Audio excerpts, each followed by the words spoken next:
দেখো, পুলিশের তরফে অফিসিয়াল যেটা জানানো হয়েছে, এখনো পর্যন্ত 9 জনের দেহ উদ্ধার হয়েছে এবং পুলিশ কর্মীরা আশঙ্কা প্রকাশ করেছেন বা আশঙ্কা করছেন এখনও 2 জন চাপা পড়ে থাকলেও থাকতে পারে।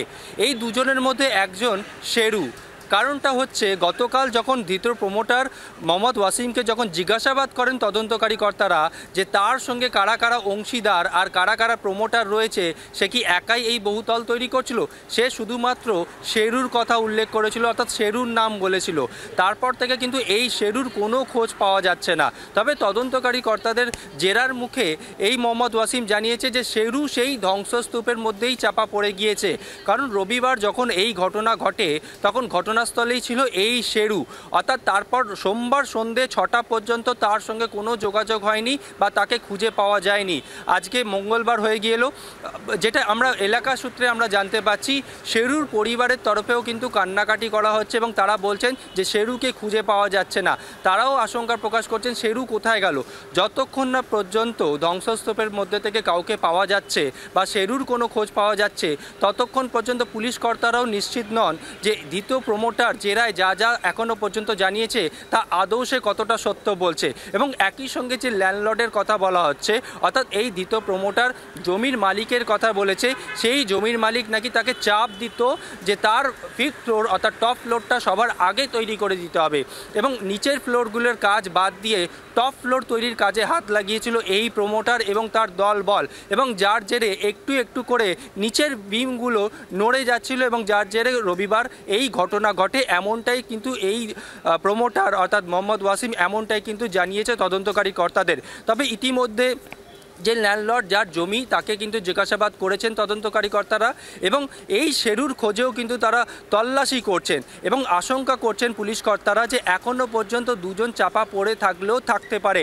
এই 2 জন কারা? কারণ শেরুর পরিবারের তরফেও পুলিশকে জানানো হয়েছে যে শেরুকে কিন্তু খুঁজে পাওয়া যাচ্ছে না। তারাও মনে করছেন যে এই ধ্বংসস্তূপের মধ্যে যারা রয়েছে এখনও পর্যন্ত বা থাকতে পারে, তার মধ্যে শেরুও থাকতে পারে, এমনটা মনে করা হচ্ছে এবং তদন্ত করছেন। তবে শেরু কি প্রমোটার? এটা কিন্তু এখন সবচেয়ে বড় প্রশ্ন পুলিশের অন্দরে। কারণ তদন্তকারী কর্তারা তদন্ত করছেন, যে সমস্ত জায়গায় বহুতল তৈরি হয় সবাই কিন্তু প্রমোটার হয় না, তবে কিছু কিছু অংশীদার থাকে। এক্ষেত্রে অংশীদার বলতে বোঝানো হচ্ছে, যখন একটা জায়গায় বহুতল তৈরি হয় তখন সেখানে বেশ কিছু দলবল থাকে, যে কোনো পলিটিক্যাল নেতা ছত্রছায়ায় তারা থাকে এবং তারা বলে তারা বালি সাপ্লাই করবে বা সিমেন্ট সাপ্লাই করবে বা পাথর সাপ্লাই করবে বা ইট সাপ্লাই করবে, অর্থাৎ তার থেকে সামগ্রী কিনতে হবে। এই ধরনের কিছু তাদের কাছে একটা থাকে যে প্রমোটারকে বলা থাকে যে তার থেকে নিতে হবে, নইলে সে প্রমোটিং করতে পারবে না। এক্ষেত্রে শেরু কি বালি সাপ্লাই করতো, নাকি সিমেন্ট সাপ্লাই করতো, নাকি স্টোন চিপ সাপ্লাই করতো, নাকি প্রমোটারের সঙ্গে তার কোনো ভাগাভাগি ছিল, অর্থাৎ রেশিও ভাগ ছিল, শেয়ার ছিল, সেটা কিন্তু এখন তদন্তের বিষয়। যতক্ষণ না পর্যন্ত এই শেরুর কোনো খোঁজ খবর পাওয়া যাচ্ছে, যতক্ষণ না তাকে পুলিশ কর্তারা নিজেদের হাতে পাচ্ছেন, ততক্ষণ পর্যন্ত নিশ্চিত নন এখনও পর্যন্ত মোহাম্মদ ওয়াসিম যা যা পুলিশকে জানিয়েছেন সেটা আদৌ সত্য। তবে যেটা আমরা পুলিশ সূত্রে জানতে পারছি, আজকেই এই দ্বিতীয় প্রমোটারকে আদালতে তোলা হবে। সেখানে পুলিশের তরফে আবেদন জানানো হবে আদালতের কাছে, 14 দিনের প্রেয়ার করা হবে, যাকে নিজেদের হেফাজতে নিয়ে যাতে তদন্ত করা যায়। কারণ এই ঘটনায় এখনও পর্যন্ত 9 জনের মৃত্যু হয়েছে। এই প্রমোটার এই যে বাড়িটা বানিয়েছে, অর্থাৎ যে